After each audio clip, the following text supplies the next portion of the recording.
Firstly, a thank you to Rev John, to Sarah Bracha of that introduction. I appreciate, and I appreciate their hospitality, making this happen. It's been already an incredible day, and thank you to every single person. Like John said, it's a weekday night, a busy night, and everybody's come here. Greatly appreciated. Already, you shouldn't think when everybody was schmoozing at the beginning, it's not like, okay, let's get quiet to start the program. That's more important than the program. And just the friendliness here, the closest, the friendship that was like the best part that's going to be of this program. But really tremendous thank you for everybody for coming. I want to say, I'm not going to talk for long about Rev John. I appreciate the words he said. I want to say that the Waterbury Yeshiva has been around for 25 years. And John was very kind what he said, but he's really one of the founders of the yeshiva. He was one of the first Koil guys in the yeshiva, and he's a tremendous, him and Sarah Bracha, as you know them, are idealistic people. And he's been a friend for now 25 years, and somebody I admire a lot. And his want for ruchnius, for Torah, for tefillah, for avodas Hashem, he's a driven guy. We're both very competitive. We both like sports a lot and have played much sports years ago together. But his drive for ruchnius, the want, the drive, the passion for his ruchnius, for his family's ruchnius, I'm sure Memphis recognizes this community is fortunate. He's fortunate to have you, and you're fortunate to have him. I came today with three friends, with Nachum Wolf, with Yehuda Krupka, you'll hear, and Shlomo Guri, you'll hear from. And I want to say, I love going to the schools. And we met the middle school, the boys' high school, the girls' high school, the Rebbe, and what's going on there, sincere people, really sincere people. I met privately with some of the students, and publicly just to be with the students. They're a very special place. So be'emes like to come together to talk chinuch. Each one here, be'emes, could get up. It's not like tricks of chinuch. Everybody here can get up and speak. Tell me what you're doing. There's sincere people here. The truth is that Yidden moved to Hashem. And I'm a parent in a way. It's funny with chinuch. Chinuch is hard and so easy. It's confusing. For sure, to raise a family is amaleinu elu abanim. We all put tremendous effort in our children. We care the world about our kids, but in a way, it has an easy component. Again, it's funny to say parenting is easy because all of us spend nights and days, and there's practical raising children. But the reality is we're working with neshamas that want Hashem. That's like the starting point. A neshama moves to Hashem, a neshama wants Hashem, so it has that starting point that's true about all our children. And to meet the children of Memphis, Tennessee today, I can't say I met all of them, I certainly didn't, but the ones I met, so sincere, it was just really beautiful to meet them, to see them, and now to get to meet the parents. I want to share an idea in chinuch that very little about styles of chinuch fires me up. Very little. Because as many people there is in this room as there styles of chinuch, I have a sister who I'm very close to, who's more like the disciplinarian. And I'm not exactly the disciplinarian, and there's everything in between, and I literally don't get so fired up on styles of chinuch, because there's all different styles. Each person is going to be mechanech in the way that's true to themselves. They're going to be true. We have children, and Hashem gives somebody with children. Somebody went to Reb Shlomo Zalman Auerbach. They came to a lot of money, and they asked Reb Shlomo Zalman Auerbach, the great tzaddik of Shlomo Zalman Auerbach, they asked him how they should give out the money, how they should give tzedakah, and he said, did Hashem give me the money or you the money? And Hashem gives people children. He certainly gives us the ability and the wisdom and the ability to connect and relate to our children. And of course, chinuch is not any tricks or manipulation. It's an honest relationship to our children, an honest connection to our kids. And And that each parent has their own chachma, their own wisdom. Everybody can write books, and the more children we have, the more chachma we get. We learn, we try to understand, we try to connect and relate and do what the child needs. What fires me up a lot in chinuch has nothing to do with styles of chinuch. What fires me up probably most is there's a Gemara in Gittin, Daf Samach Zayin. The Gemara in Gittin says that Isi ben Yehuda was listing the praises of the Chachamim. He was Meine Shvachan of the Chachamim, and he said on Rabbi Yehuda that he was Chacham l'kashe'irtza. He was smart when he wants to be. Think about that praise if you go to PTA. If you're told your son is smart when he wants to be. By me, the Rabbeim know, if you say to a bacher, he has potential, I get very mad. You never want to go to PTA and hear your kid has potential. They are not telling you how good your kid is. Every single human being who ever lived has a lot of potential. A human being, they're not telling you, wow, your son is, you knew that before you went to PTA. Potential doesn't mean what he could be, it means what he's not. He has so much potential. He's an enigma. Why isn't she? It's saying what they're not doing, not what they're doing. So what is smart when they want to be? What is that saying? Is that a compliment? Does he want to be smart? Is he usually smart? Usually not. When he praised Rabbi Yehuda, he said, Isi ben Yehuda, the Rebbe said he's smart when he wants to be. What is that saying? And the Maritz Chayos writes that what he's saying is as follows. When a person's in a state of bad midos, kas b'cheik ksilim yanuach. When a person has bad midos, they become unsmart. They cannot access their wisdom. Bad midos makes our wisdom inaccessible. Insecurity, anger, jealousy, all different types of midos, right? Somebody's insecure. What's the neighbor's going to say? My kids don't look the top people in shul. All different types of bad midos make us not access our wisdom. And it makes a person not smart. The Maritz Chayus says what Isi ben Yehuda was saying about Rabbi Yehuda is he's smart when he wants to be, means he had beautiful midos. And it means he could always access his wisdom. His wisdom was, when he's smart when he wants to be, means that his wisdom was accessible. It means he had good midos. And the main thing that fires me up in chinuch for us all is to be mechanech our families from a space of good midos. And we all know what that means.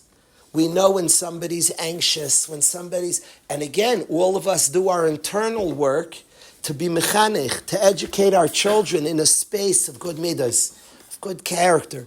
If we're in a space of good midos, parents have crazy chachma. The yeshiva bayas, Baruch Hashem, guys come out amazing. And the parents get the credit. Real, the yeshiva does not deserve credit. Parents, time and again, if there's anything we do, the main goal, I want to bring a child, any way we can assist, the child closer to the parents, parents closer to the child. If we can assist that, that's what I would like to do. And I find parents, a mother, a father, tremendous chachma in parents, the most chachma. Parents have a chachma because Hashem gave them a child. And in each child that we're gifted by Hashem with gives us a new chachma, a new capacity to understand, to relate. And each child even we try to, certainly we could ask others, you try to ask about a child, go explain your child to somebody. You want to give his whole history or her whole, you try. But there's a certain wisdom, a parent, you've seen from minute one, from day one, so much, and there's a uniqueness to each person.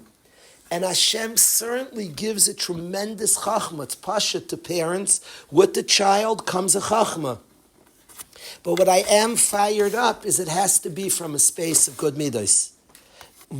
Legit good midos. When we're mechanech our kid, as we're connecting and relating from a space of our own good midos. And when we're in spaces of good midos, obviously not kas, obviously not anxiousness. If we're angry, or then we have no chinuch there, we just can't access our wisdom. There are times things happen at home where you have to act, but you're not in a state of good midos. Don't be a mechanech, be a referee. Just make sure nobody gets hurt. You're not in a space of chinuch. You can't access the chachma when we're not in a state of good midas, and that fires me up about chinuch. That whether it's a parent, whether it's a teacher, not to come from a place of ego, not to come from a place of sensitivity. Kids hurt us, we're human. It wouldn't be human not to be hurt from our kids. A normal person, it would be very sad if somebody didn't get hurt from their kids. That means they're just emotionally shut down, but the kid doesn't pay. The parent has the capacity to go on a walk, to self-talk, not to take it personally, to get to a state of good midas. Then we'll all have a different solution. I'll tell you a story that happened in yeshiva. There was once a bacher in yeshiva. He pushed the dorm counselor. And I told him, I sat with him that I'm suspending him. It was a Thursday. I said, the buses are coming back Sunday night. You can't come back. We're very close. The suspension is not like, you might get kicked out. Not at all. You're here. You're graduating here. We are going to be friends forever. Just very simply, you're going to take a time out. You push the dorm counselor. You can't be here now for 2 weeks. You can't come back. I called his mother. He had a single mother raising him. And I explained to the mother, please don't be nervous. Your son is wanted. It's not, suspension started. No, he's graduating here. And I will come to visit him. And please at home, take him to the Met game, the Yankee game, restaurants. Don't add to the punishment. Love him like crazy. He likes yeshiva. The only punishment is Sunday night. He won't come back on the bus. He's suspended. I explained to the mother, don't be nervous. It's going to be great. Your son, we spoke how good the son is. It's not a problem. Don't worry. Fine. Sunday, I'm there by the buses. The buses come back to yeshiva, and the bacher walks right off, says, hi, Rebbe. And I was very insulted. I have no chinuch right then and there. It's personal. I'm angry. I'm hurt. He defied me. That is no space for chinuch. We all have ways to ground ourselves. Everybody has their own ways to ground. I call my wife. I did not tell her about the bacher. I don't need that. I don't want to share about I called my wife and I schmooze. I remember I have a very good wife, Baruch Hashem, and I schmooze with my wife. And for a while, and I get grounded. You can't be mechanic from a space of bad midas. We just can't access wisdom. If we can be calm, and we can be happy and thankful and in a good state, we can access incredible chachma, and it will look different by everybody in this room. So to me, any conversation of chinuch has to start that we all have an incredible wisdom. I think parents should trust themselves more. I have seen parents not trust themselves and bad things happen. I want a mother to trust. Mothers have incredible instinct. Incredible. From minute one, I watch my wife, the instinct of a mother. Fathers play catch up, but we also have instincts. But a mother from minute one, it's wild. They have instinct. Parents don't trust. Now, schools are wonderful, but nobody replaces dad and mom. Nobody. And a dad and mom have instincts and a sense. And trust that very much. To be mechanech, to understand and to relate and connect. But understand that point, that it has to be to access this wisdom that Hashem gives us and puts in us very strongly. One condition, a place of good midas. That fires me up. Chinuch has to be from a place of good midas. So that is the first point that I want to share about chinuch. The second point that's very important to me about chinuch, that I do feel fired up. It's not a manipulation to get somebody somewhere. All of us do not have a crystal ball. I don't know the tikkun. I'm zeichet to sons, a daughter. I don't know their tikkun, their perfection, what they're supposed to bring to the world. I just don't have access to that. I don't have the eyes to know it. I can't say this is what they're supposed to bring to the world. So how would I be the one to dominate, create, all of that control that has nothing to do with chinuch? Even the limited control that we may have when they're young is wonderful. Let's say you have a mother who's 16, whose son is 16, he's a big guy, he has his own money. Chinuch is not about control. Nothing. The premise, no part of chinuch is about I can control you. You know the conversation. Son, because you did that, I'm not driving you to soccer practice. Well, I'll Uber. Well, I won't give you your money. Well, I'll borrow from a friend. that conversation is silly because that conversation has a premise that I can control you that has nothing to do with chinuch. If I have no control, my son, I have a 26-year-old tzaddik, I have nothing to control, I'm still his father and there's still chinuch. It has nothing. Your child could be an independent billionaire and there's the same chinuch and he's independent, has all the money in the world, and you have no aspect of control. What's it to do with chinuch? Nothing. Zero. I'm the parent, I love you, and I'm going to give encouragement. I'm going to connect. I'm just going to be a parent and parent you. It's nothing to do. The premise is not control. And the ikar of chinuch is the relationship, is the connection. The ikar of chinuch is the honest connection, parent to child, the honest connection. I'll tell you something interesting. I'm not sure I put this on tape, but okay, we'll see. I'll tell you the truth that I noticed here in Tennessee, going to the schools. I called my son, who the generation today is very, very advanced emotionally. Very, very. My 16-year-old daughter is more advanced emotionally than me. I'm not putting me down or where I come from. My parents are angels. Anything I have, I stand on their shoulder. My grandmother, huge, my grandparents. I stand on their shoulders. The generations were rooted in action as they were supposed to. Today's generation is very emotional and they're advanced. I'm telling you from a guy, I was very good at action when I got to yeshiva and met John. Over the years, guys called me out. You're not hearing, you're not feeling, and I was good at not feeling. Excellent about doing. The generation today feels a lot of anxiety. People call it ADHD, and there's such a thing, and I've studied ADHD a lot, but all of a sudden they need to be excited, monotonous things they're allergic to. There's something going on. It takes a very arrogant person. I've heard all different versions of a whole generation needs a patch. I've heard different versions of that. I think that's silly. That's arrogant, and it's not what we're seeing. It's a misinterpretation. And what's happening in the generation is very, very pneumius. People feel there's a lot of anxiety.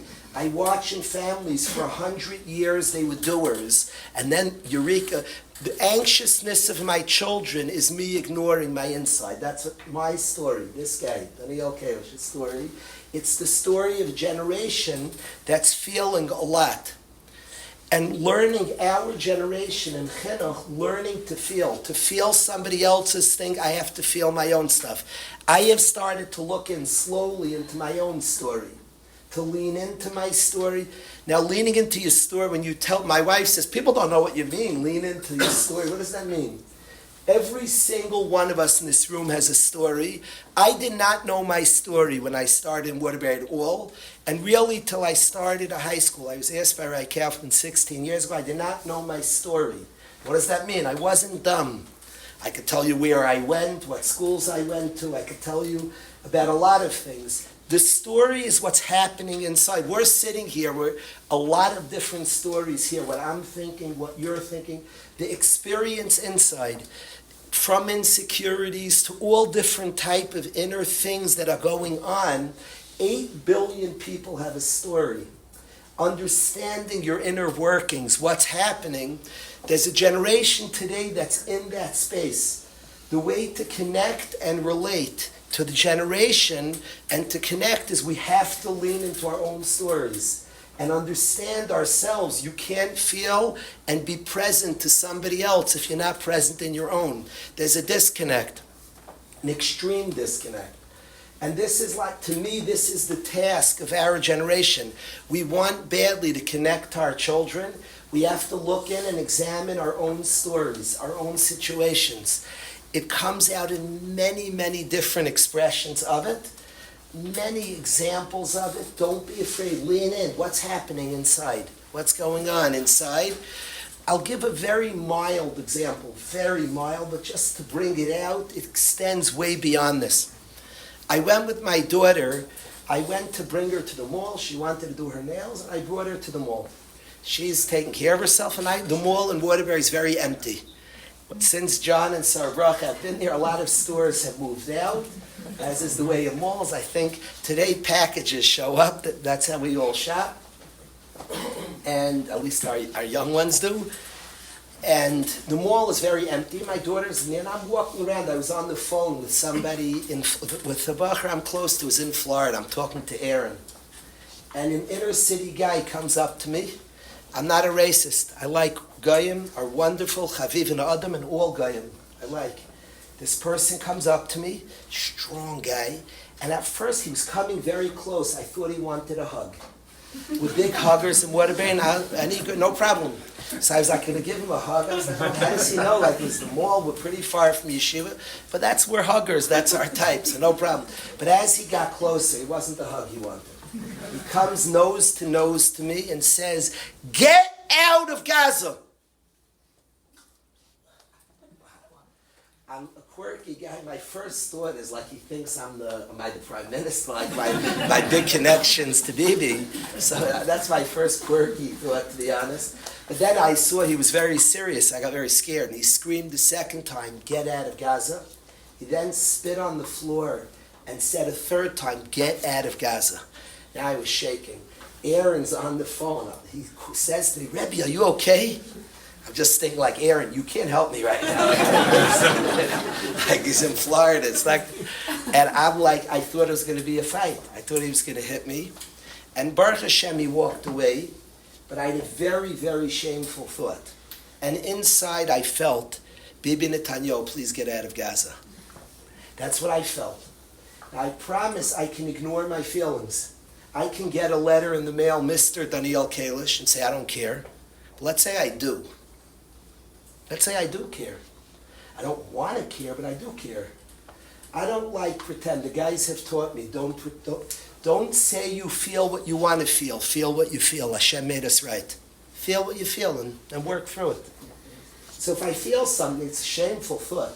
I have a brother-in-law fighting in Gaza, and this guy, because some person come up and screamed at me, "I just need us out. I'm tired already." It's very shameful. I felt shamed. But I'm not going to push away. Hashem made me right, and the guys taught me. And it doesn't mean every fleeting thought. I'm talking about that I was tired, like many people. I don't care many people. I was worn out and felt strong. We got to leave Gaza. Enough. I can't handle it. And that was very deep in me. And I can easily pretend like I didn't have that thought and just forget it. I'm not willing to do that. I want to work with myself. I want to be present. I don't want to be a pretend. I don't want to just say I feel all the things I want to feel. I feel what I feel. And I felt get out of Gaza. So I have conversations with self. So Daniel, what do you want to do? It happens to be, I'm not into politics. I like Bibi Netanyahu, Prime Minister, a lot.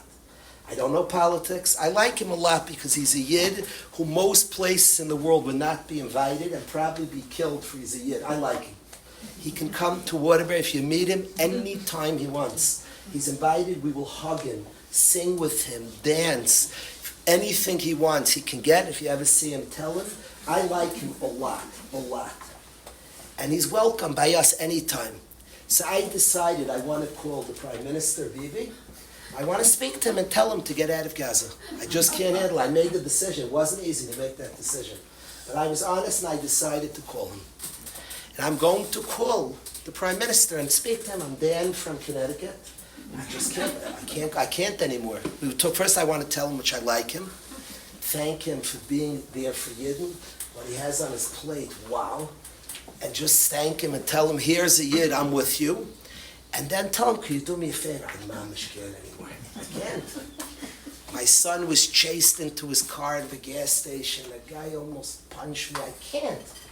It's embarrassing. I have guys I'm close to are fighting. There are 40 guys from Yeshiva fighting on the Mamish in Gaza. I have a brother-in-law there.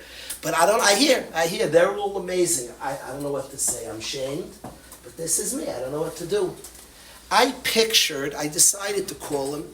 And I pictured, at the time, Yoav Galant was the general, that he would call up Yoav on the phone. So it'd be me, Prime Minister Bibi, and Yoav talking, and he'd say, Yoav, we got Dan from Connecticut, and Mamish can't. You can't.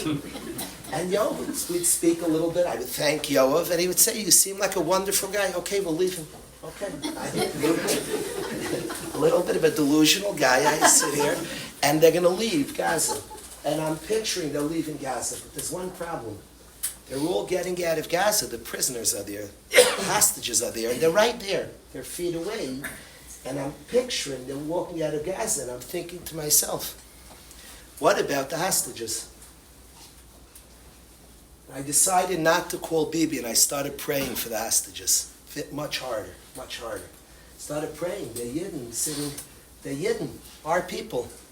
They're Yidden underground. From a very shameful, selfish thought, I actually started thinking about Yidden. And my belief is Hashem made us right, and my belief is we have to look into our inner story, real, from youth. We can't ignore it, we can't pretend.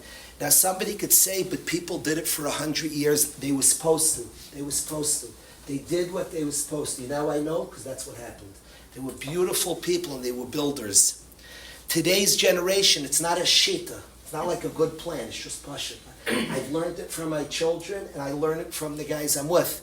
If somebody wants to not do it, there'll be a certain awkwardness. Do you know what it means when you look your son eye to eye and you know each other? He's cried to you, he's expressed, and you don't give answers or suggestions, you're just present, and you can look eye to eye. We know what it means to have an awkwardness, even to parents. I went to a man to try to convince him to lean into his own story, a good person, who his life has worked without leaning into his story, but he's disconnected to his sons. And I tried to convince him to lean into his story, and I was unsuccessful. I spoke for an hour, I drove 3 hours to convince him, and I was unsuccessful. I was ready to leave after an hour, and then, because he started telling me about his relationship to his mother.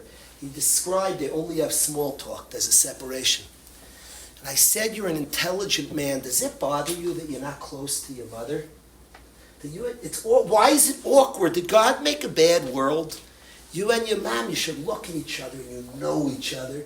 What's the awkwardness? He told me he cried the entire night thinking about that question, the man told me. He cried the entire night. He's an honest, straightforward person. If an hour wasn't willing to budge. But the kasha, why don't they feel closer? Because his mother doesn't know him. It's hard to feel close. If you know your children, then even small talk's wonderful. Two people look at each other, they know each other. They know. But we have to get to that space, we have to lean into our story, then we can be present to their situations. It's a generation that's quite lonely. There's a lot of rampant amount of loneliness. I believe one person's opinion, because Hashem brought this all from Hashem, a generation who feels, to generations who were rooted in action, rightfully. We were rooted in actions. We were good doers, excellent doers, the best champion doers as they were supposed to be. But doers, and now there's a generation that's feeling. And we're the generation that has to start leaning into our own stories. It's hard. I don't know somebody better at like pushing away feelings. I'm excellent at it. And the tricks I started happening now, you can't fight to feel. It drives away feelings. Just be present when you do feel. Don't ignore. When something comes, don't be afraid of it. Don't be afraid. I'll get a letter, Mr. Rabbi Kalish. I don't mind minding. I say, well, that's crazy. I don't even have smicha and have no right to be called rabbi. And it says Mr., it bothers me. And I'm not afraid of that. I actually have the best conversations with self. I ask myself, what do you want? And I get places. Don't be afraid of the world within.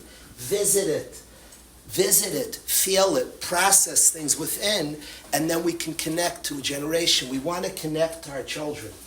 We want to be an aim, a deep and profound connection to our children. I want to say the third thing.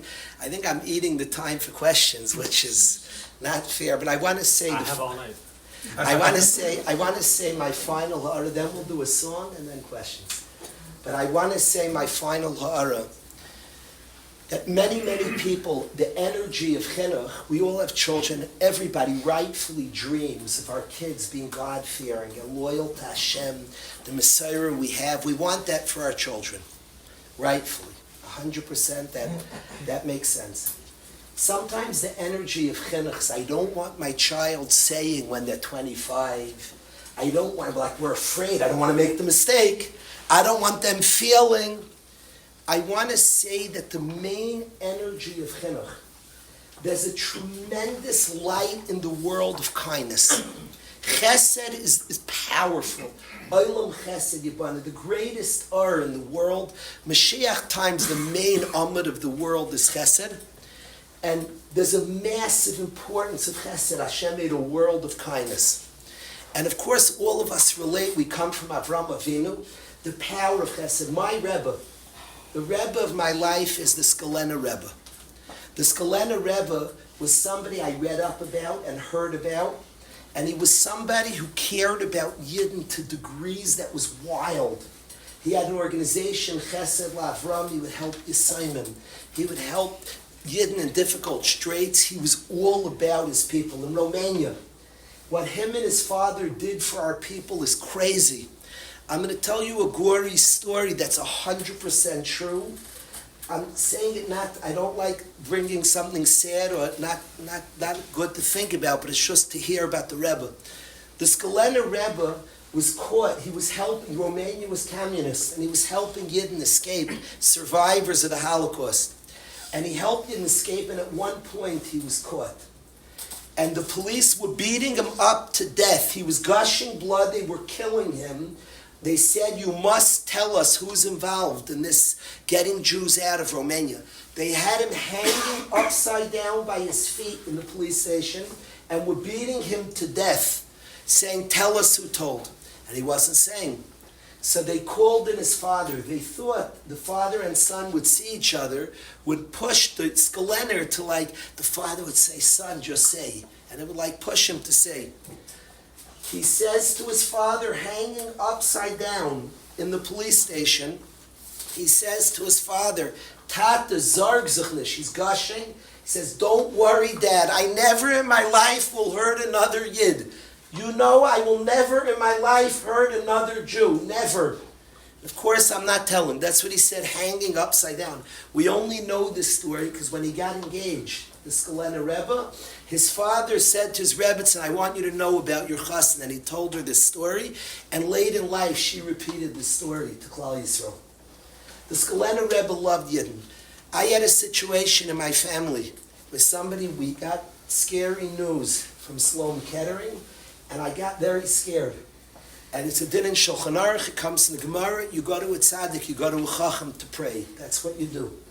I needed to go to a chacham. I needed to go to a tzaddik, and of course, I picked the Skalena Rebbe. I need to go to the Skalena.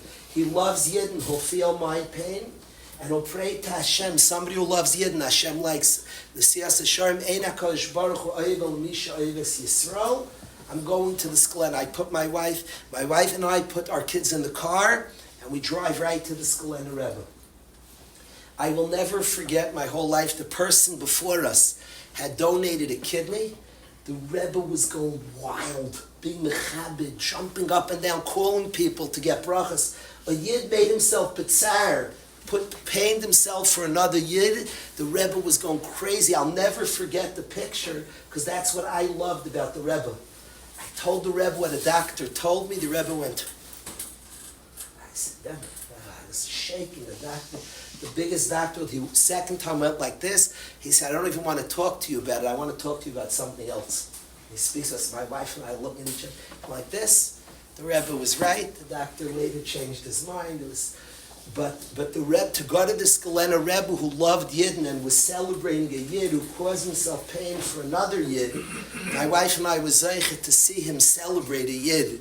The Yid before us going wild from the Yid who put himself in pain for another Yid. I'm describing parents. Understand the deepest chesed in the world. A father is kind to his son.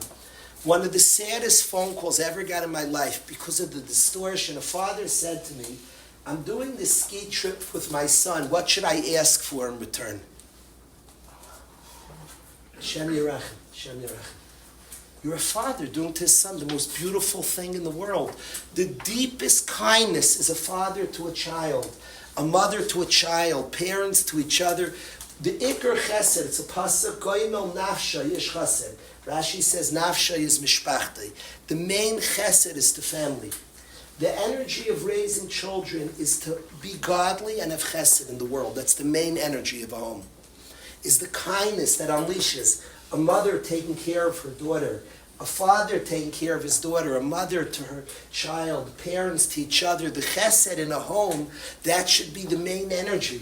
The chayus, the aura, the light that is, the beautiful expression of Hashem, of godliness. Hashem endows us with a soul that wants to just give, that wants to be doimim, mahu afatam.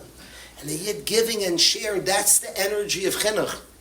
It's not all our nerves. If we're nervous, okay, don't push away your thought. Okay, so that would instruct us maybe. But the energy of chinuch is an opportunity of chesed, of tremendous, profound kindness that a parent looks, this is my child, this is my child.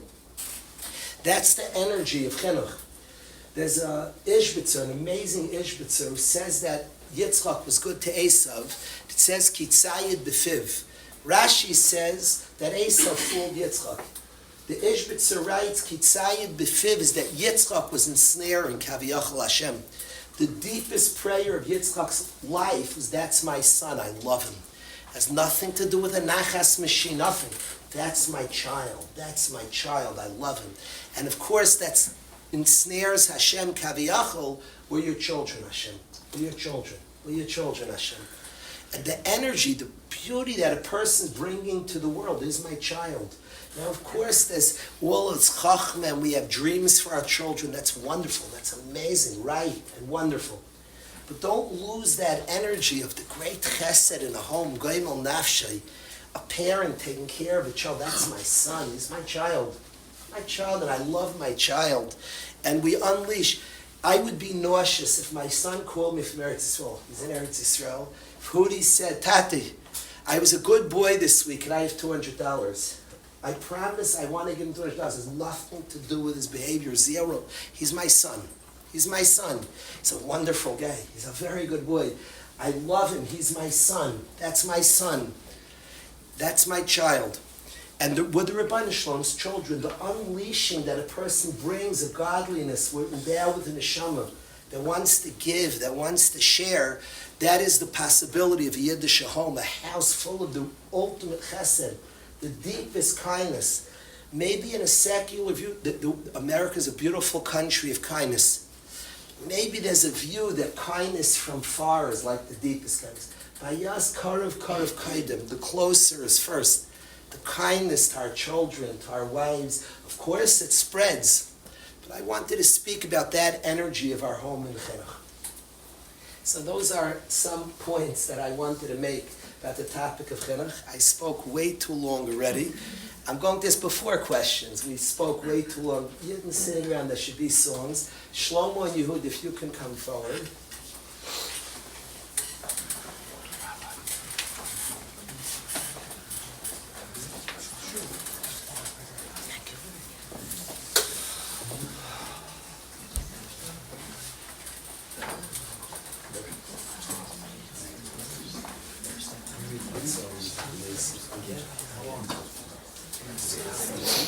What?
Sa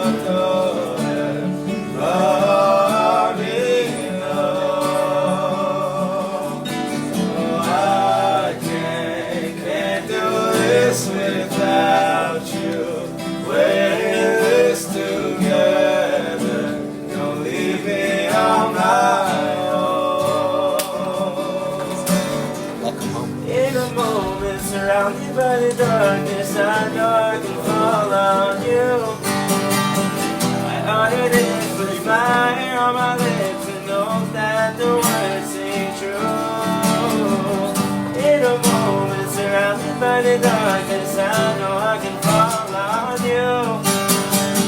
I utter this with fire on my lips and hope that the words sing true.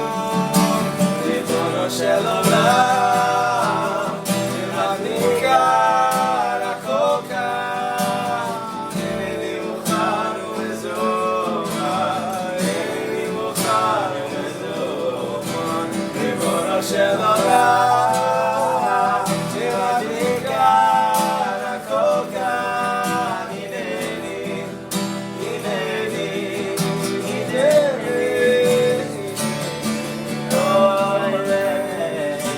Ichud HaBeilohet, Ilohet Isatohet, Ba'arino. I can't do this without you. We're in this together. Don't leave me on my own. And I want you to have it all. And I will never let you fall. And I will always be your friend. We'll never be alone again. And I want you to have it all. And I will never let you fall. And I will always be your friend. You'll never be alone again. Zichud HaBeilohet, Ilohet Isatohet, Ba'arino. I can't do this without you. We're in this together. Don't leave me on my own. I can't do this without you. We're in this together. Don't leave me on my own.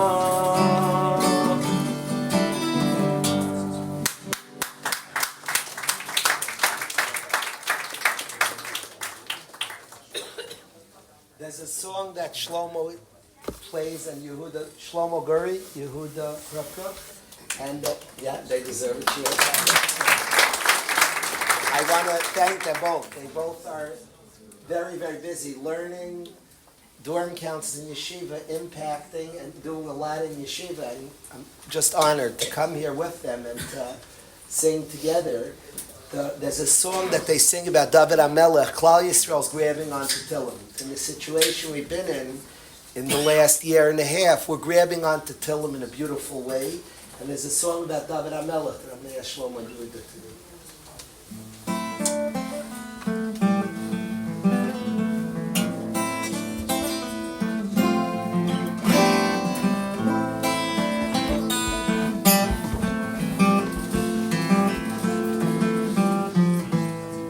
Come b'chatzot, etzvot v'akino nogot, svatayim lo chashav, navi yodea nagen, yodea gam lehirachem, adim v'givor.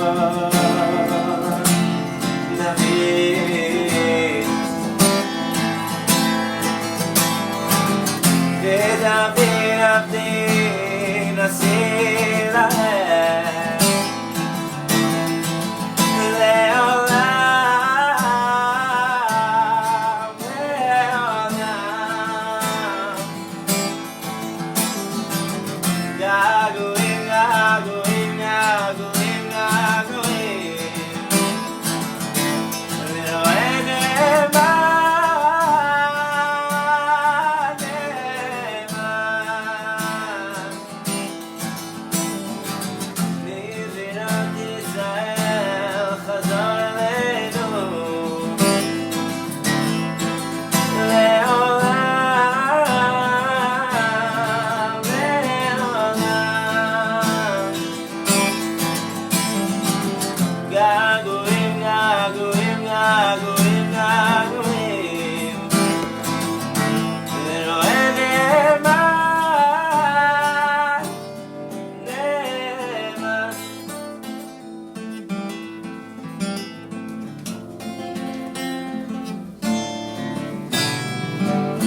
By yourself?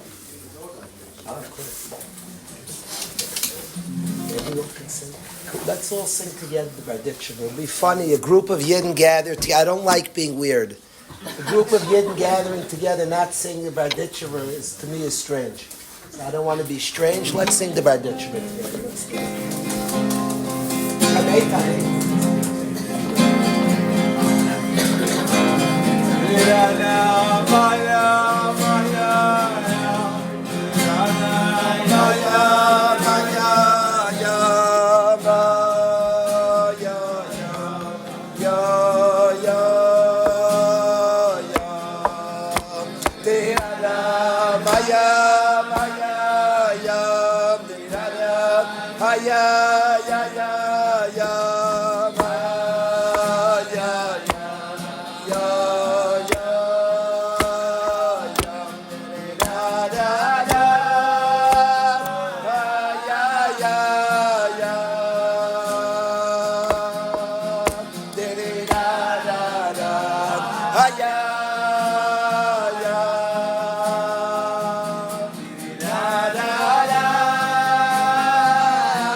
Yitzchak of Barditchev had a tremendous impact on our people.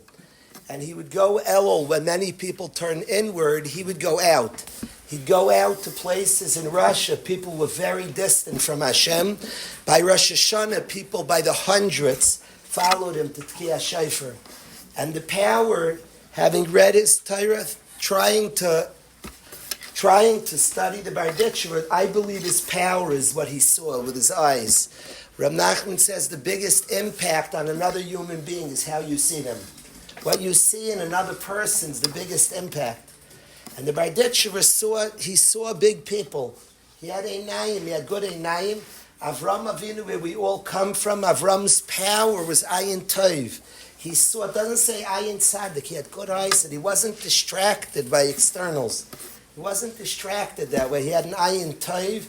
He had very, very, very good eyes. And his power of impact was what he saw. And that was the power of the Barditchev. The song he bequeathed Klal Yisrael, anywhere you sing it, like Paul's Yedinin, there's no words, which is wonderful. And nobody has a right to put words to the Barditchev song. To me, certainly, somewhere in there has to be a prayer for good einayim, for good eyes. There's a singer, Akiva, who put words in there about having good einayim, seeing good in ourselves and seeing good in the people around us. That was the power of the Barditchever. I want to ask Shlomo and Yehuda to please sing the song. My father, Harini Kaparas Mishkavai, he loved the song Lemana Chai V'Reya from Shlomo Kalbach. He liked that song a lot. My father was somebody who saw good in Yidden. He had very beautiful eyes. He saw good in Yidden. He was a very accomplished person who pushed himself hard. So Yidden knew Shas backwards and forwards, Be'ir and Rab, knew Rambam backwards and forwards, was a tremendous Talmud Chacham who didn't miss Minyanim, was fire, yet every Yid was precious by him. He saw good in Yidden. And the Yid was wonderful. He was so pushy on himself and so forgiving on others. He had good einayim. He saw a Yid was respected. He loved the song Lemana Chai V'Reya. Shlomo and Yehuda sing from somebody we respect and appreciate a lot. And a friend of ours, of Shlomo Geisen, Zusha, has a Lemana Chai V'Reya. Can we do that song, Yehuda and Shlomo?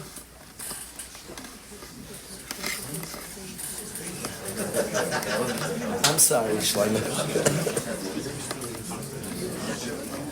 This is not a tactic to delay questions. I just want to Farbreng with the Chavra, but thank you.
It was like advertised. We don't want false advertising question and answers. I don't pretend to have answers, but I do have questions, and I love questions. And questions are a good energy for us all. Questions are friction, and we get places from questions. So questions are wonderful. If anybody, you said you had questions there? So real quick, some people submitted some questions, and there was some overlap. But before I do it, like it's 9:45. Does everybody want to stay for some questions, or David, you can leave. Okay. Feel free to get food, to do whatever, to schmooze, to leave if you want to leave also. But okay, so there's some overlap. That was only two people in the back row, not the front row. So there are a couple of questions I consolidated because there was some overlap, and we're just going to go through two, maybe three, and then afterwards, if there are any questions from you guys that were not submitted that you want to ask or follow-ups, feel free to do that. So one of the questions. Okay, this is your first day in Memphis. You just kind of got to see a little, very, very, very small taste. Memphis is a very small but diverse community. While in most areas everyone is able to find what they need for their families and their worldview, we do have a single school in the community. How do we cultivate a culture within the entire community that respects the educational and environmental needs of others and allows for healthy communication of those needs? If I understand, if I want to ask John, I assume the question is when there's one school, and I look, anybody with eyes sees the room. There's diversity here, and you have one local school. It's very complicated. Local schools, an out-of-town school will tend to draw similar people. We're Philly, we're Long Beach, we're MTA, we're Frisch. If you're out of town, so you draw, not all those schools are out of town, but an out-of-town school will tend to draw its type. And somebody who's not that type looks for a different school. A local school has diversity, and it's the only school. So how do we gather everybody? There's diversity. Is that the question? Yeah. I like friction a lot, and any conversation, I mean sincere, that's a serious friction. That's not a joke. And all of us, we have in Waterbury very similar thing. There's a range in the community, and that's like a real friction. That's not like a pretend thing. This one wants more this way, and this one wants more this way. That's like an intense friction. So the question has there are many points to this, many areas. I wanna tell you where my journey with this friction, and again, the members community will figure out its journey with this friction. But this is like an intense friction. I want to say two things about this. One thing I want to say is people think shalom is getting along and not fighting. I have seen people not fight and there's no shalom. Shalom bayis doesn't mean they don't fight. Sometimes there's one spouse who's a shmata, who just defers. That's not shalom bayis. They don't have any shalom. Shalom is the same word, peace, and shalom means whole. And it means that there's room for a lot of opinions. We have to learn how to debate and how to have room for various opinions. I don't know if I'm Mizrahi or Haredi. I haven't decided. I love both. They're both us. They're both us. Us Haredim, us Mizrahi, us. They're both me. I know I'm a Yid and they're a Yid. There's room for a lot in our people. There's a lot of room. I am amazed by the Mizrahi world. I'm amazed by the Haredi world. Both. There's an emanating from both. There has to be room. There has to be room. I was on a podcast about chinuch. So my kids were all fired up. Somebody came out with a rebuttal knock. It was so wonderful. I'm not being pretend. I learned from guys. There are things I don't like. There are things that get me upset. I'm human who gets very upset, and I'm only like admitting to how much bothers me. Many opinions is wonderful.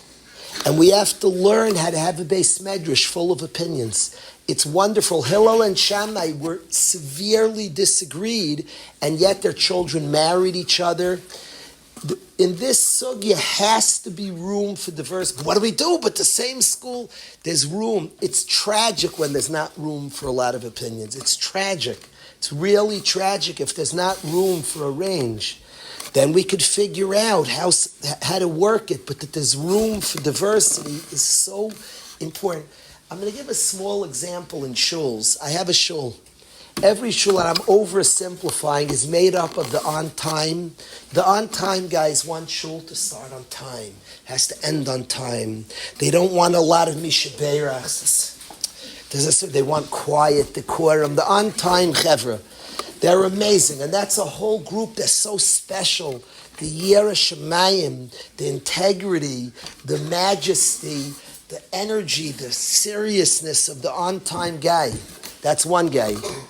And then there's the flexibility, who want a warm kiddush, who want chiyus by davening, who don't want a minyan that starts on time, ends, that's what it's prayer, there's love, there's ava. What type of minyan would start exactly on the 9 o'clock minyan guy? No 9 o'clock minyan starts at 9, that's the 6 o'clock minyan. A 9 o'clock minyan is 9:20 at the earliest. It's slow, it's geshmak, people are praying, we're like relating. You first have to hug everybody in shul, what are you doing? Slow, you have to, long mishabeirachs, everybody has to celebrate, give the guy extra brachas, what are you doing?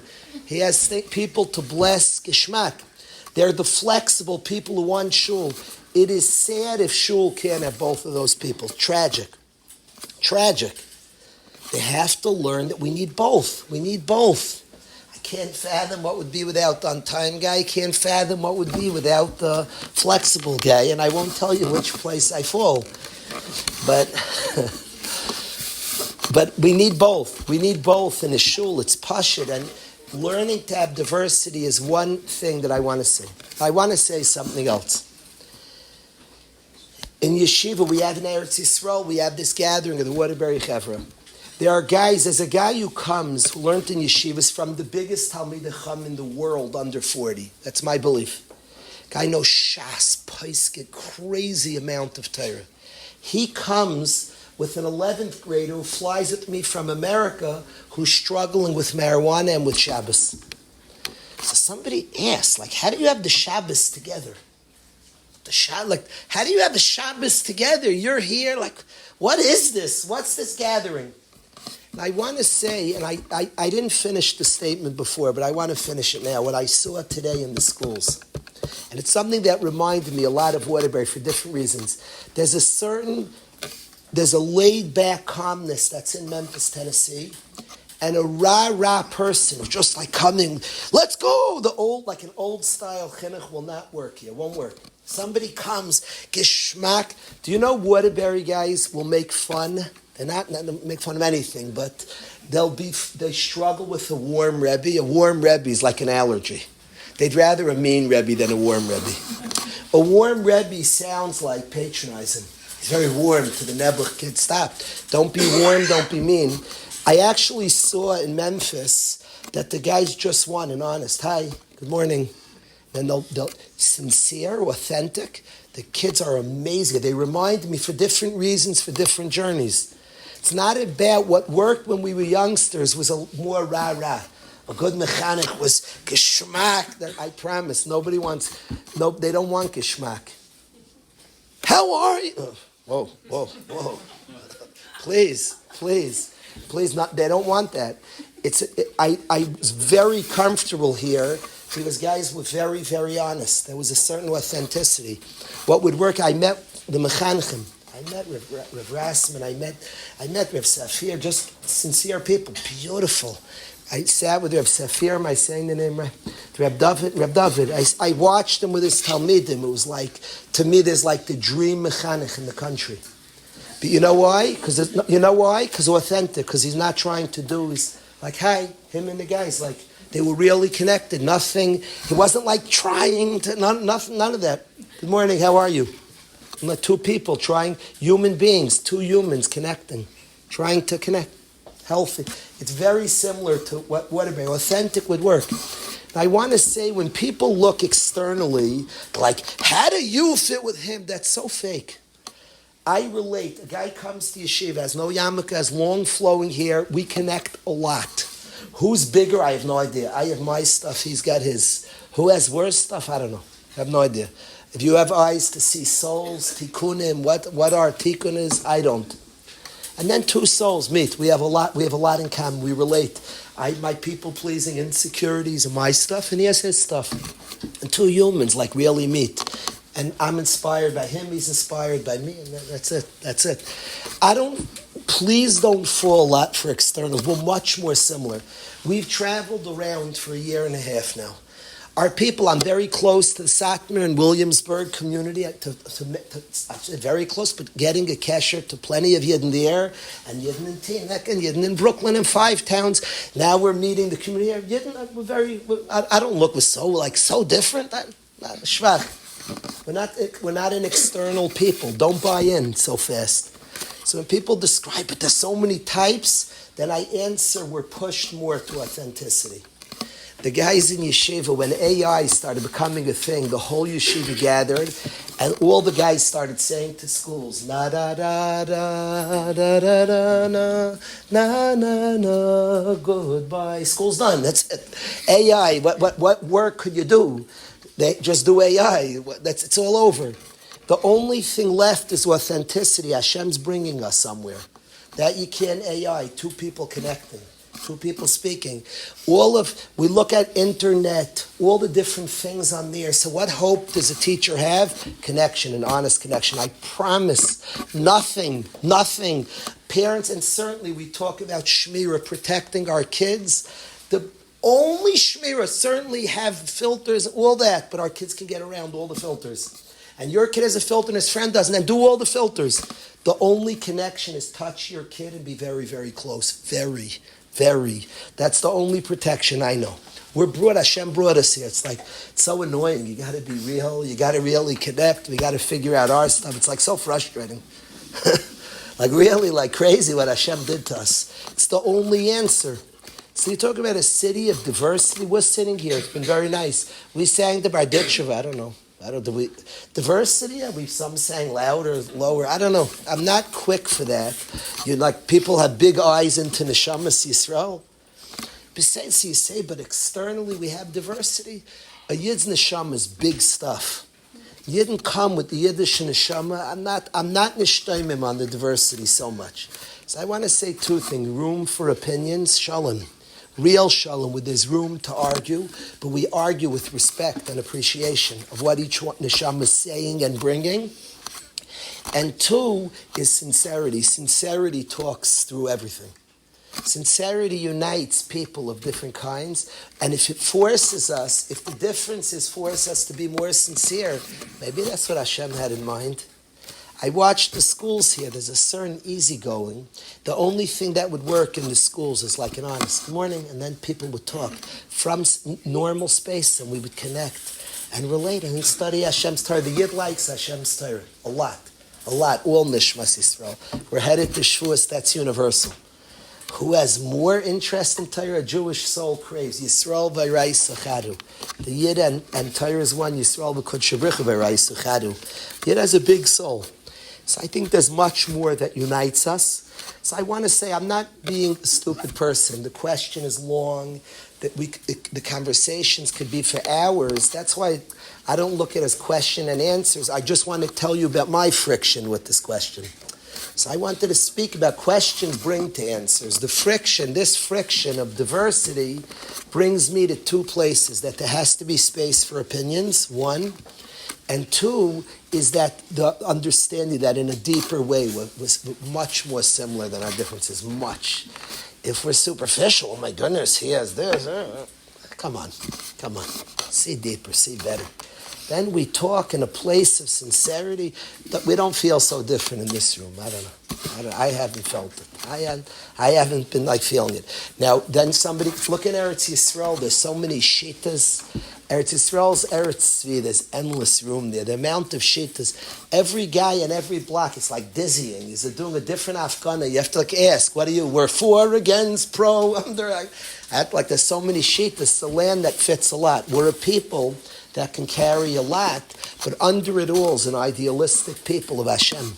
Idealistic people of Hashem. There's room for us all. So I want to share those two thoughts, understanding that we still have to know, what's the class look like? Is it mandatory jackets or not? I get it, and all the questions, endless questions. I wanted to say two spaces that the friction brings me to is space for opinions. One, and two is the common part of when we're authentic, when we're in a place that's beyond the ego, but the place of neshamas who want Hashem, we're much more similar than different. Those are two. Is that fair, Rev John? Said it better than I would. Okay. Next question we have.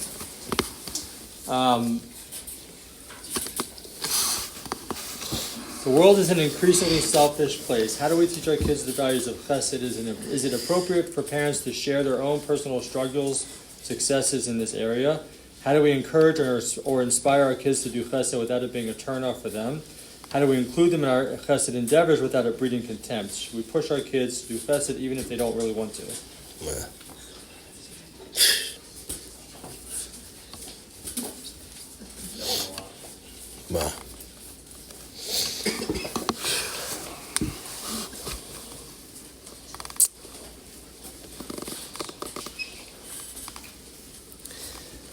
Yeah, the first, I want to say two things with this question. I'm going to tell you a story, but I want to say two things with this question. I want to say, one, that a house should be a fire of chesed, the chesed of parents. Parents want to, the ikar chesed in the world, the ikar light of chesed is a husband to his wife and a wife to a husband. That's like the ikar chesed in the world. Goimel nafsha yish chesed, Rashi says, is mishpachtei. The main chesed in the world. Our kids should grow up with an aura of chesed, a husband being kind to his wife, present to his wife, thinking about his wife, there for his wife, and a wife there for a husband. A house is like it's a bastion, it's a fortress of chesed. Chesed to our children. Chesed to our children is lo yu'umin, a father. There's an overwhelming aura of chesed that exists in a house. It's like the whole base of a house is built on a kindness that exists. Tata to mama, mama to tata, parents to children. So we talk about how we mechanech our kids to chesed, like the very house is just kulei chesed. And they're living in a machine of kindness. So that's the first point I wanted to make. We discussed earlier the energy of chinuch. To me, the ikar energy of a house is mamish, a world of chesed. You walk in, and the ikar chesed is to the mishpacha. That's the ikar chesed, is to your family. I'll tell you a funny thing. For 8 years straight, I had one of my children in my shir. For 8 years straight. A Yid in Eretz Yisrael heard about it, and he called me up. He said, I'm having my son in my shir. Can you give me any tips? I heard you have for many years. So I want to say this is not for little kids. It would be a different cheshbon for elementary school. You're talking about 17, 18, 19. I told him I have only one rule. If you bring a cookie in, your son goes first. 7 kids raise their hand, your son goes first. Your son's first. He's first. Always. He's your son. He's your son. I don't like any tricks. He's my son. Any sophisticated guy in the shir. If I was a kid, 17-year-olds are very sophisticated. If the Rebbe did not favor a son, I would run. Because my best hope is to become a son. You know, when you raid a city, you never look. This city has been amazing to us today. We're by your John and Sarah Bracha's house. They've been just feeding us and drinking. It's been so nice. You need anything? What else do you need? So they're amazing. You never judge a city how they treat guests. Never. Because if you're checking out a city, you don't want to be a guest. You want to be a resident. Check out how they treat each other. Because the guest doesn't plan on staying a guest. He's checking out a city. A sophisticated consumer does not look how a city welcomes him. He looks how a city welcomes the people that live there. Do you know what a warm yeshiva means? If you want to see if a yeshiva is warm, do not see how they treat the guys. Go before the yeshiva begins and see if the rebbeim hug each other. If they hug each other, it's warm. If not, it's a bunch of baloney. It's not warm. They're warm to the kids. Kids see through it. Sheker. Warmth starts. The real warm yeshiva, you just can't check it out if the Rebbe's nice to his wife. Anything else is pretend. A warm yeshiva means the Rebbe's very, very nice to his wife, and then it extends out. That's the Iker Chesed as a person to his wife, to his family. So when we speak about, do we push our kids to Chesed, extend out? Whoa, first the Chesed's in. The Chesed in flows. The first Chesed, a husband to a wife to a husband, them two with their children, the kids growing up with Chesed. That's the Iker Chesed. The other stuff is an outpouring. Of course it extends. Of course in such a space. Avram and Sarah extend from one end of the world to the other. A warm yeshiva means your yeshiva is nice to his wife, and then it even extends to the other rebbeim. Then guys could come in that space. It's just like, it's bouncing off the walls. It's everywhere. The Iker warm, so we talk about pushing our kids to Chesed. The Cheseds, they're like in a bubble of Chesed. The Chesed that the kid sees, his dad's like amazingly nice to mom. Mom's amazingly nice to dad. That's the Chesed the kid sees. The kid grows up with Chesed. Of course it extends, but of course that's a built Bal Chesed. So that's one point that I want to make. The second point I want to say is I saw a guy who struggled with other people mightily. I was trying to get him to be kind. But the problem is the neshama is godly and wants to be kind. Usually when somebody's not being kind, they need to be taken care of better. A normal ani wants to spread, wants to share. The neshama wants to just give. It's all it wants. It's the only thing it wants. It wants to be godly. Hashem put in us neshama that wants to be like God. Mamish, to give, to share, to take care. There's a blockage, and nobody should get nervous on little kids. Little kids first, building is ani. The Mishnah, when it says Shani la'atz, the Mishnah Ein ani li mili is a stage. There's a stage, Ein ani li mili, and a little kid, mine. That's so cute when your little kids, you invite them with friends, the kid says, mine. That's wonderful. Mine. That's the mamish, they're learning the Mishnah in order. Ein ani li mili, mine. Say share. Privately, you take away some toys behind your back because the kid's not going to come over and they're not going to have friends. It's okay. But then the next step after mine is to expand your ani. What a limited ani when you're only about yourself. Shani la'atzmi ma ani. Even then, Avram Avinu was remarkably about himself. He was unbelievable about himself. That's why he gave to the whole world selflessly. Shani la'atzmi ma'ani, what's my ani? Avram Avinu, Rabbi Yerucham speaks about, extended from one end of the world to the other. He gave, he shared, his ani became very large. Our ani should encompass our whole people. The word gadol, we speak about a gadol b'Yisrael. A gadol b'Yisrael means that there's room for the entirety of our people. Rashi says gadol means Hashem's kel gadol, agibar v'anoyer. Gadol means tuvcha, midas chesed. Godless is to be about others. You've expanded. A katan's just about self. A gadol's about others. I have seen on Bachim when a guy is more healthy and feels better, he naturally wants to give. I'm thinking about a certain Bachim became one of the nicest Bachim I ever met. He just felt better about himself. It wasn't about teaching him to give, getting him to give. The neshama gives. The neshama just wants to give. The neshama will give it all away. The neshama just wants to give. There are blockages. The healthy person, often you see somebody not giving. There's blockages there.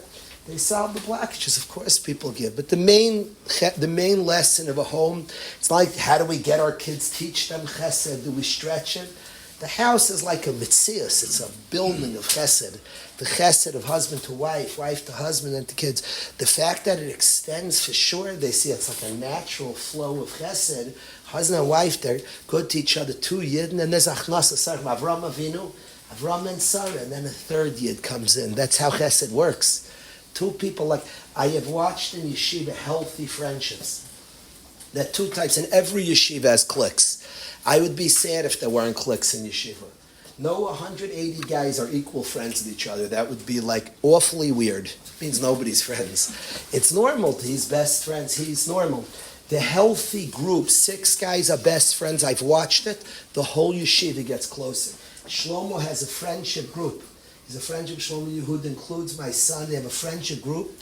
When they're together, the whole yeshiva becomes closer. It's crazy. The whole yeshiva becomes 200 people.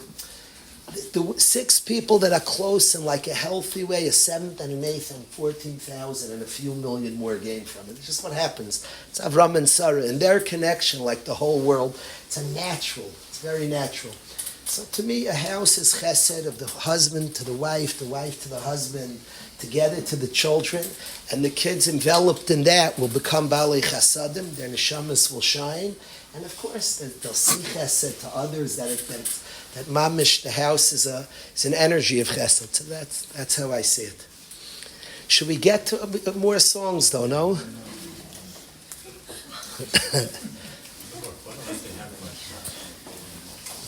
Let's end. Should we end? Could we end with a song? I want to do some songs. 2 songs together, though.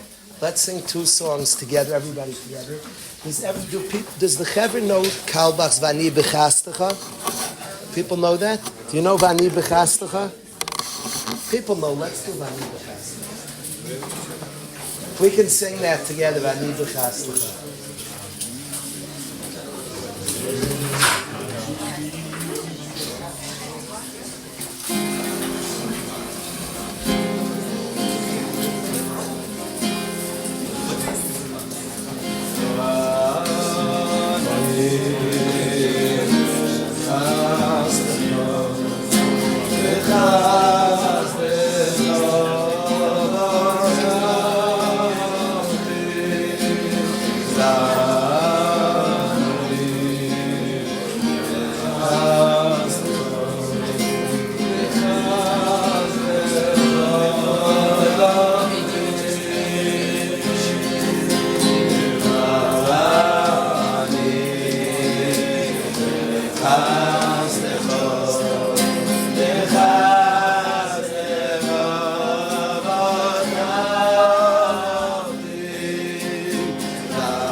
Tremendous thank you again to John, Rev John, and Sarah Bracha for hosting this amazing night. A tremendous thank you to the Rav, to the Rabbanim, that came out, that joined. It's a cover to sing the presence of the Rabbanim, of everybody, of every single person. I do want to end with a song, but I want to say that before I ask for the final song, I want to thank also Eitan all day to be Farbreng. Eitan, thank you. We want you to come to Waterbury and visit and play music here. We'll take it every day of the week. I want to say that somebody here, the first nickname I ever went to, they were playing the Seattle Supersonics, that don't exist anymore. It's the first nickname I ever went to in my life. It was with this guy's father, Zechariah Levracha. His family and I were close. Nehemiah was a childhood friend. I want to thank Aaron's wife and his mishpacha. Thank you very, very much for being here. The first nickname I ever went to in my life. It was about a year before Aaron's father passed away. And he was a beautiful Yid who spent time and drove me and my friend Nehemiah. They played the Supersonics. I don't remember who won. I remember Bernard King played very well. That I remember. I don't remember who won. It was in the 80s. It was in the 80s. A couple. Now I remember there were only 3 tickets. Oh, Aaron says I took his ticket. I don't know. I didn't mean to make friction here.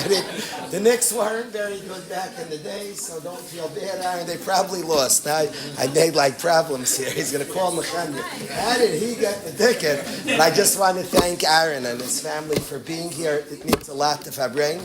The final song of the night, and we could stay, we could sing. But the final song, formally of the night, I'm going to ask Yehuda and Shlomo, there's a song, Let My People Go. We're thinking about Yidden, and I want to say, what do you picture when you picture Yerushalayim? I picture a crane. Yerushalayim as construction. Here will be built. And it's a place of expansiveness, it's just room.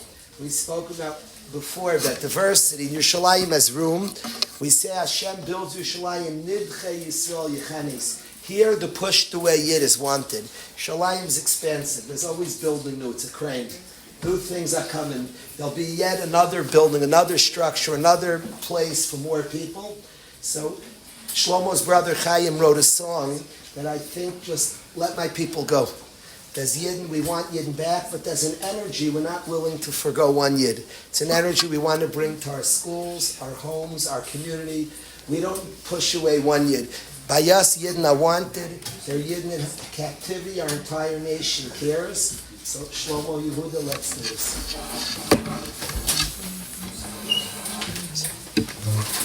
Thank you.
Let my people go. Let my people go. Let my people go. Let my people go. By Yerushalayim, Hashem, B'nei Yisrael, Yechaneh. Oh, let my people go. Let my people go. Let my people go. Let my people go.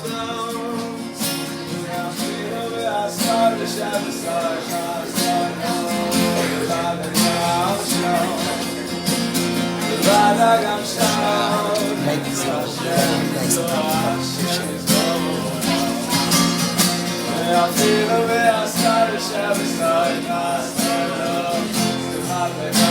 Show. Let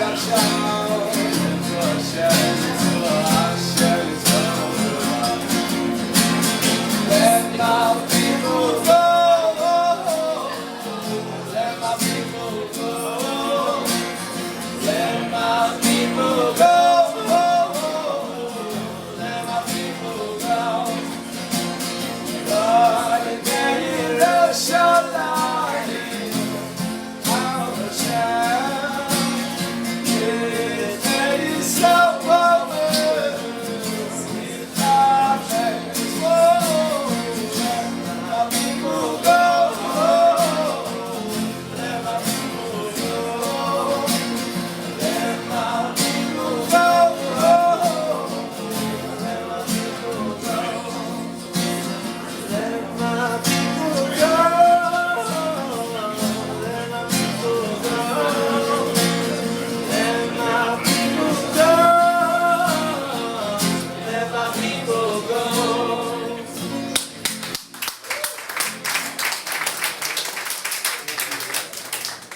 Thank you to you, the Brooklyn. Thank you, Shlomo Guri. Thank you to all for coming. Thank you.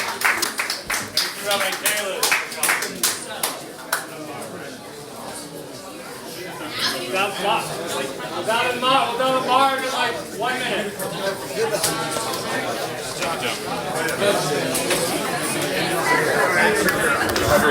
Oh, I thought that's what you were doing.